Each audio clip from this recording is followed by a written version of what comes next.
welcome to Beyond Boundaries. I'm joined with and by Nigel Walsh from ServiceNow. That took me a bit of thinking. Where did you go wrong? Because I always think of Nigel Walsh from your past journey. Basically, I've known Nigel way too long. Nigel, it's lovely to be here with you. I speak to you every day, it feels like. Pretty I'm literally much. on a WhatsApp group or 7 with you. Yes. Yes. But so, it's nice to be here in real life. And I'm going to be synced on navy blue tops. Yeah, it's good. You look very smart. What's going on? I was going on camera today. My wife's going, Did why you are dress up for this? I dressed up for you. Did you? Just for you. Great. Even did my hair. I'm seeing that as a snippet already. Nigel, welcome to ServiceNow. How long has it been? How long have you been here? I've been here just over 90 days, so 3 months in, having an absolute blast. It's unbelievable. You know, when you go for a job, and it never is quite what they say the job ad is, or the interview rounds and stuff. How is it working out? I mean, it sounds like it's possibly better. But that's true everywhere, right? Yeah. No matter where you go, there's a certain point in which you go, we're not going to answer any more questions. Figure it out when you come in. And that's true in every organisation I've ever worked for. But I was curious enough, like when I got the call from a friend of mine actually to say, hey, would you be interested in having the conversation? It was very much along the lines of, I know you guys, but I've not seen you for the last 10 years. What do you actually do? And every time I pull something back, I'm like, oh my God, that's really cool. Oh my, you do that? Wow. And honestly, 90 days in, I'm still there going, oh my God, these are really cool things that we're doing. Yeah. I walk into clients and go, of our 500 insurance customers, and they go, pardon? So it really is, there's so much to explore and do. Every time I'm pulling something back, it's something new. Good. Well, hopefully you can help me, because I know a fair bit, but also I think my own understanding of ServiceNow is possibly a little outdated. What do you think we do? Well, so for me, It's a test. So I see a lot of the stuff around the agentic AI, right? Yeah. Which I wish I want to dive in, and also the Idris Elba. Is that Idris Elba? It is Idris. Who's My wife is like, if you're going there, as long as we can meet him. Yeah, why can't we be interviewing this guy, right? Anyway, but so I see a ton of that, and then we have some shared clients, right, between Sønr and ServiceNow as well. So I see the work you do, which always amazes me that it's not the breadth of teams that you sit within or across within an insurer also blows my mind. So from HR through to where it's like, to the innovation function. That's exactly my point about pulling the covers back. And sure. I've sat in front of partners, whether they're Accenture, Deloitte, EY, or others. I mean, there's loads that we're working with. And one of them said to me, you guys are just a ticketing system. And our heritage from Fred Luddy and everyone else 20 plus years ago was we built a workflow tool that moved work around an organization that happened to be IT service management. Yeah. So that was our pedigree growing up. Thousands of clients later, we've then gone, if that's one of the horizontal layers, then you go, well, there's HR, there's finance, risk and governance, there's procurement, there's security operations, all horizontal functions that just move work around an organization. And we're all over all those things. And my job coming in was to go, how do we take what we're doing at a horizontal level and all these cool clients and bring that to the front and middle office? So claims, servicing, policy, all the things that we know and love inside of the insurance world. And tell me, I want to come back to a couple of things, but let's carry on with this riff for the time being. What is it that you're doing with them, right? So I've seen other stuff, and we chatted about like the messy middle and all of this kind of stuff, right? What is it that you do at ServiceNow? And that may be a really difficult question to answer. A lot, which is actually, to your point, a difficult answer. I'll break it down to 3 things for me that make the story play together really well. For an insurer, all we do, in my mind, is move stuff around and manufacture data. No matter where I am, whether I'm at Google, Deloitte, here, that's all that we do. If you go to a policy administration company, a claims company, we are moving stuff around from, it might be F&OL through to payment. It's just moving work around. The 3 core layers to ServiceNow for me, ignoring the cape of the product, are data, AI, workflow. So on the data level, we've got things like Workflow Data Fabric, which allows you to reach into other places, bring it out with 0 copy, do something on it, and push it straight back into places. Brilliant. No longer do you have to get everything into a single place. On top of that, I mean, I won't go into products and loads of other stuff, but on top of that, you've got process mining, process optimization, all built into the workflow capability. If you're doing things and moving work around, the best way to then understand the process and optimize it is if you know the workflow. Well, we do all that by default. The middle layer, workflow, is obviously what we're then known for famously, whether it's automation, analytics, insights, and so much more. So enterprise grade, let's move stuff around the organization. But of course, the buzzwords are, and way more than buzzwords to be fair, is AI, and then that very quickly became agentic AI. And that's everything from what are we doing? We just released AI Control Tower, which was my aha moment. In fact, my aha moment when I joined was listening to an interview with Bill McDermott, who said Jensen Huang of NVIDIA described our organization as the AI orchestration layer for the enterprise.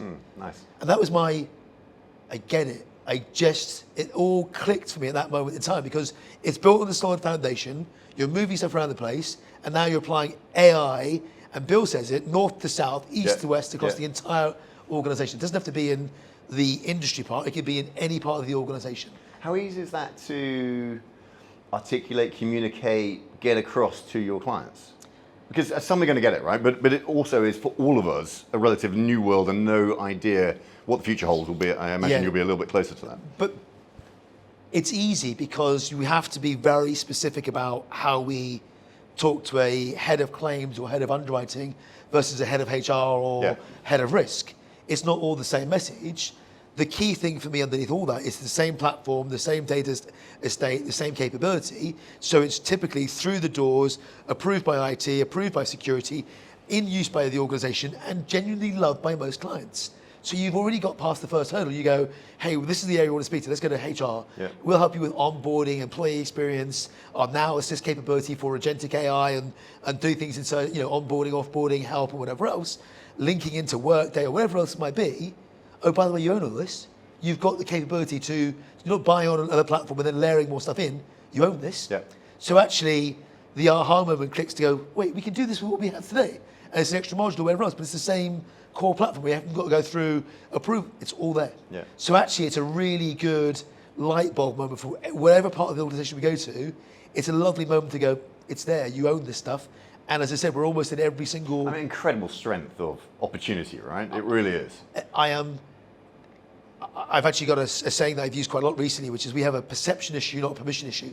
We are through everywhere we need to be. We just need to make sure people know what we actually do in each of those lines of businesses. Is that your job? To do that? It's exactly my job. Okay, cool. And making sure then that we have the right message and capability. So how do we understand what's going on? Let's take claims. It's easy, right? What do claims or chief claims officers need from a product or capability set that allows them to be more efficient, process claims faster, do all the triage, rather than bolting in bits and pieces everywhere? Why don't you use the platform that you've got to then start to do those things in a synchronized and easy way to go to do things? Nice. So I love it. Then take it back to our folks in product to go, what is it we have to go design, build, and add to our capability? We've got something called FSO, Financial Services Operations, that has lots of this stuff pre-built. So that says, actually, why do we need to go and do that? And actually, give you a good example. Last year, Forrester put us as a leader in the claims quadrant. And everyone's gone, that's a huge kudos to Chirag and to Cara on the team that built that, along with Vidya and Brian and a whole load of others, to get there and go, we're a leader in claims according to Forrester, right next to Guidewise and others. But equally, we work with Guidewise. We work with lots of the platforms. Okay, so I was going to say it for later. Let's talk about the ecosystem as well out there. Because so I saw recently an announcement with DXC, I think it was, right? So you guys partner up with a bunch of others. How does that work? What's the strength of doing that for you? What's the opportunity that arises from both sides? Because that's lovely, right? I mean, it's a real open play. I've got a very clear strategy, actually presenting it today, but a very clear strategy about the things that we're going after. AI, we've touched on one of them. Core, another, in terms of surrounding and working with it.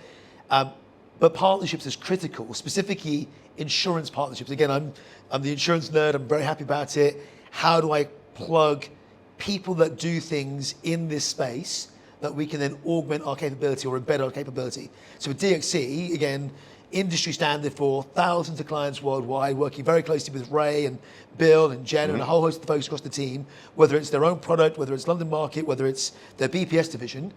But they've embedded ServiceNow's capability to something called Assure BPM to do exactly what we just talked about. Smarter, faster, more efficient, leverage all the AI capability to give that to all of their thousands of clients. So I call these things force multipliers. So if they can take best of breed capability into what they've got, we all get to win. Yeah, lovely. So it's a great story. Watch out, you'll see a whole host more folks as I start to build out what we call the Now store, Sure. same as marketplaces that The bring Now together. store. We are. Is this what you actually have to get permission for in the next meeting? Or is No, this, it's is all this here. It's all here. Okay, It's all, great. The Now okay. store exists today. You can Oh, go on lovely. it, but we don't have all the insurance piece partners. But those conversations are underway. I love that. And we'll have a whole host of folks that go, you want to do underwriting in different ways? Great. You want to use doc ingestion? We'll go work with, and there's hundreds of partners out there you might imagine, use our tools or use someone else's. Yeah. So just plug those in, and the whole goal is to accelerate how we get things done in insurance. Yeah. A random one, and I'm sure you'll have a perspective from your past as well. You know, like the narrative around, earlier this morning I was chatting with Andrew Johnson from Gallagher Re, right? So like us has been in this space, you know, good sort of 10 plus years of this. He's not that old, AJ. I know, but talking Insurtech, right? Yeah. And it was very much the innovate or die. It's going to be the lemonades of the world are going to be taken over from the incumbents, and you know, and then we got to this kind of, are they disruptors or are they enablers? What is this world of Insurtech? And are there 3,000? Are there 200,000? I think there's a really interesting conversation at the moment around the role big tech companies are playing, right? And so the ServiceNows of the world within that. And actually, do we need to go to 100 small Insurtech businesses, or do we need to go to one big tech provider? Right, and it's going to be a grey area to answer, but I'd be really. I don't think it is. It's really clear Okay, go, to me. hit me. And I've always said these are not or conversations, they're and conversations. You are going to have a core system provider for doing your scale business, which is when I was working with the likes of Instander and Socotra and other folks that would say, for our small department or our line of business, let's go do these things because there's product speed to market, we can get there fast and whatever else. And as those organizations have scaled and got bigger and bigger, they can do more and more. Now they're winning in different spots. I genuinely think it's like insurance, it's a community conversation. Yeah. But you asked about messy middle. I think you get to a point where you have 1,000, 2,000, or in some cases 3,000 applications across the estate, and you go, time out, we've got to simplify these things. Go back to my data, workflow, AI. You can pretty much do whatever you want if you stitch those three things together. Mm-hmm. So by bringing those things together, I think the messy middle is, oh my God, we've got thousands of applications. It might be M&A, it might be organic growth, it might be partnerships with Insurtechs. How do we start to narrow that down and bring down our cost to run? Yeah. And that's why I think you'll do, let's go experiment with company A, but actually to scale it, we want to go with a Google, an Amazon, a Microsoft, a ServiceNow, whoever else it might be. Yeah, love it. So it's an and, not an good. or. Yeah, totally. I'm with you. I don't just agree for agree's sake. I quite like a bit of conflict.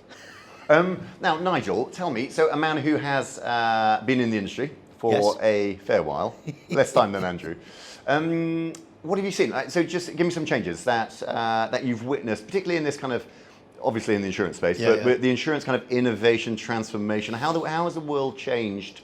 And then the next question, of course, is going to be what are we going to see, right? Yeah. Like you, I was there at the very beginning of Insurtech. I absolutely loved it. I'm, like you, passionate about the industry and the people and the community. People said to me before, in fact, AJ might have said it as well, Insurtech didn't work or didn't play out as people expected to. And my attitude is actually, it worked really well. We didn't create all the unicorns that people expected, and we didn't see the death of all the big incumbents, but it fundamentally changed the mindset of the people to go, we can innovate differently, we can partner differently, how about we think differently? We saw all the, with Sabine and folks where they built all these accelerators and all the boot camps and whatever else, and then folks like Lacquer came along, or Insure a Thing at the time from Toby and Co. I forgot they were called that. I know, I was in there very early on, and I love those guys. But it changed the mindset to go, we can think differently about all this sort of stuff.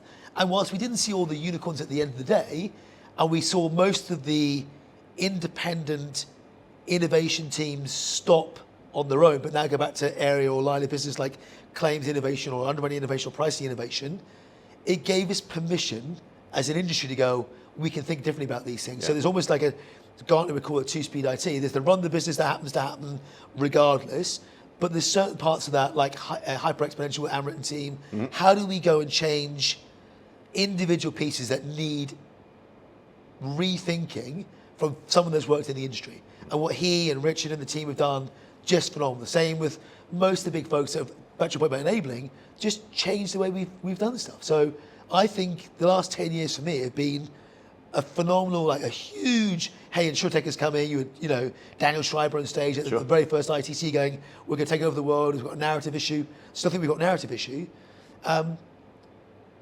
It's definitely changed. It's changed for the better though. And so just before the recording, we're talking about retirement in 15 years and beyond. Like, who knows when it will be for either of us. Similar age, albeit I hear it's a big birthday coming up fairly soon. I am 40 for you, Nigel. soon, yes. But like, what are we going to see coming forward, right? Nobody knows the world of AI, right? And where we are today is going to be so very different to where we are in a year's time. You saw Rory Yates post use exactly those in fact, yeah, from this morning. Yeah. So Rory EIS had a really good post, and one of his first points was, what we think of AI today is completely different about AI in the future. Yeah. And truthfully, I didn't actually read the whole post. I just liked it. He's a nice guy. I love Rory. I don't know him very well, but go on, give me some thoughts in how this world is going to change, right? Either from an innovation perspective, right? So we are now mature. We're open to this connectivity. We're open to the idea that we have to change. That narrative is still relevant, right? That you talked about from Daniel Schreiber. So that is taking place, which is definitely a step forward. Yeah. And now we have a world of incredible technology, often run by individuals who have come out of the industry, so they know the market, which is also some incredible strength that we didn't have necessarily 10 years ago. And then we have this extra layer of AI as a hot technology, which an awful lot of people are like apologetic because, we have to talk about. It's really important to talk about AI, right? I couldn't agree more. In fact, you've got young kids. I've got, Oscar is nearly 16, as an example. And I've said this for years, how we buy insurance is probably very similar to how our parents or grandparents bought insurance. How he's going to buy insurance or use it or need it on the retail side, I fundamentally believe is going to be completely different. And all these insurtechs, whether it's Trove or Lemonade or whoever else, we're designing for a future that probably isn't just here yet. In fact, I was listening to an interview with Sergey Brin of Google and a bunch of others at Google I/O talking about Google Glass. And it was just here before its time. Yeah. And then you listen to Mark Zuckerberg talk about the Meta Ray-Ban glasses, which I love, by the way, even though I've lost my pair. And one of the limitations that Sergey said was the technology wasn't ready for it. The software wasn't there, hardware wasn't there. But we're also 10 plus years on. Yeah, sure. So I think we had lots of good ideas and good thoughts back then, but the market wasn't quite ready or the technology wasn't available. Fast forward, even like 2 years ago, agentic wasn't anywhere 2 years ago. People were talking about it, but in very small circles. Now it's absolutely everywhere. In fact, I was on stage last week talking about how agentic as a search term has overtaken Gen AI already. And Gen AI is only 18 months old. Yeah. So the speed of which things are moving is second to none. Equally, the ability for large organizations to consume that new technology is dropping year on year. We just did some research with Oxford Economics. Our ability to keep up is dropping year on year. Yeah. So that's actually quite a worry. Yeah. So looking forward, this isn't stopping anytime soon. I mean, I'm like you, every week write a newsletter about what's cool and exciting. I get to look at mega factories like Stargate or the cool things that we're doing with self-driving cars. Still a fan, even though Matteo doesn't believe we're going to take place. But here we are, like 20 years later, they've just hit, is it 10 million rides? They're doing 250,000 rides a week. It's here, and it will just get better and better. So sometimes you just have to be patient with this sort of stuff. Coming back to ServiceNow, how do you, when you're looking at the future, you're spending time, and when I'm saying you and your team, spending time with your clients. Yes. You're going to have product roadmaps that are across industries, because it's not just insurance you play in. How receptive and responsive are the internal ServiceNow teams to the needs of the market when you're bringing those needs back into HQ? Are you able to, because you alluded to it earlier, how able are you to shape the roadmap of the technology? Very able. Okay. In fact, I was with product probably every day this week talking about what we're up to, where we're going, and how we support customers, because it's customer driven, but more importantly, the big pivot that ServiceNow has done over the last couple of years, and hence why I've just joined, is a pivot to industry. So, as you'd expect, all the big industries, financial services, retail, telco, healthcare, government, and so much more, are all the how do we serve our customers using this amazing capability that thousands of people have in their business already. Yeah. So if we're building up the layers to go, here's your core functionality or core capability, what are the things that we can do to accelerate rather than you have to build all these bits and pieces? So very receptive, all in, Nice. but with a pivot to industry. Yeah, great. How important is insurance? I mean, this is such a leading question, forgive me. How important is Not insurance? important at all. Is it not? No. When you say 500 clients, yeah. No, it's a big part of them. It's a big part. Because you had the event in Vegas, right? And I remember some of your LinkedIn posts at the end of that was some big client features within that event, if I'm right in thinking. There was 25,000 people in Vegas. Everyone knows, not my favorite place. Genuinely had a blast. The bar, Oh, good. Okay. It was like one big party. The energy was insane. We had Jensen on stage with Bill, live podcast on stage. Maybe we get to do that in a few years' time. We had a good number of insurance sessions. I think there was probably 40 or 50 financial services sessions in total, with people talking about what they're up to, from risk and compliance to claims to so much. And it was just it's brilliant. so good. It's so good. There was just under 1,000 or so insurance attendees from insurance companies. I want that to be massively more as we move from ITSM and HR and everything else into front office. Yeah. So it was huge. It was really, really big for us. I have these so the other Matt and Sønr and I talk about the Sønr Summit and how we're going to bring our clients. I mean, imagine getting to a stage of business like that. I mean, it's truly, the numbers are incredible, aren't they? Honestly, I don't know how some of these things take place because it's just, you see ITC. And it has to be at Vegas, right? It has to be. I always remember talking to Jay at ITC about this, like, why Vegas? And he called me year one and went, what about getting together 1,000 people in Vegas? I'm like, no one's going to want to go to Vegas for a jolly. And he's like, what's a jolly? And this is like this has been talked about quite a bit. And I was so wrong. And his point was, there's no distraction. I mean, there's obviously distractions in Vegas, but you can't just nip back to the office in New York or London or wherever else. You are there for a dedicated, let's lean in, listen to the sessions, meet, network. Because lots of folks are remote, we've seen loads of people come and use it as hey, let's get together for an offsite whilst we're at the conference, either beforehand or after as well. So it's a brilliant focal point. And then we do them all around the world. So we call them World Forums. There's one here in London in October. There's one in Sydney, one in Singapore, for our smaller communities that didn't want to travel to Vegas or whatever else. So, and you know me in communities, I just love bringing people together that are focused on the same thing. Is it true that you set up the run club as well? The run club, the row club, the triathlon club, and the donut eating club. Yeah, well done. Yeah. So actually, let's take that. I appreciate you've got to jump into a meeting in a sec.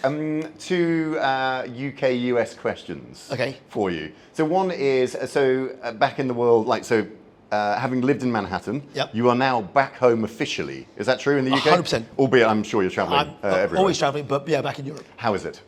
I love it. I mean, to be fair, I was travelling lots beforehand, and I love the ability to be out in the field, meeting with customers and partners all the time. So I'm happiest when I'm in front of people, as you know. Yeah, sure. I'm probably as happy when I'm talking. Good. So, but it's great to be home, and there was a personal reason that around Mum that was that she's not so well, so it was the right time to get back. Super important. And you're never going to get these years back, right? It's super special to be... never at all. And couldn't have been more the most opportune time. Now, good.